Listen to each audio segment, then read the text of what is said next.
Russia signs new delivery contract with Kazakhstan on Mi-35 combat helicopters, Moscow, May 29. TASS. Russia has signed a new contract with Kazakhstan on the delivery of 4 Mi-35 transport and attack helicopters. Deputy head of Russia's Federal Service for Military and Technical Cooperation Vladimir Drozhev told TASS on Tuesday. A new contract for 4 Mi-35 helicopters has been signed this year, he said, without specifying the time frame of the delivery of combat choppers to Kazakhstan in 2016. Russia also signed a delivery contract with Kazakhstan on 4 Mi-35 helicopters.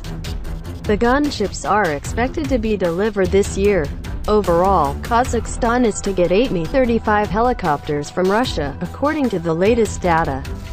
It was announced at the KAZAKHSTAN 2018 arms exhibition that Russia had signed a delivery contract with Kazakhstan on 8 Sukhoi Su-30 fighter jets and a battalion of Buk M2E air defense missile systems.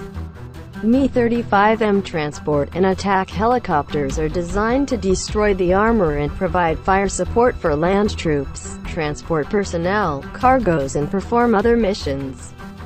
These helicopters are furnished with advanced precision weapons and are capable of accomplishing combat missions day and night in various weather conditions. Source: TASS. Thanks for watching and hearing about this latest military news. Video is just an illustration and hope you enjoy it.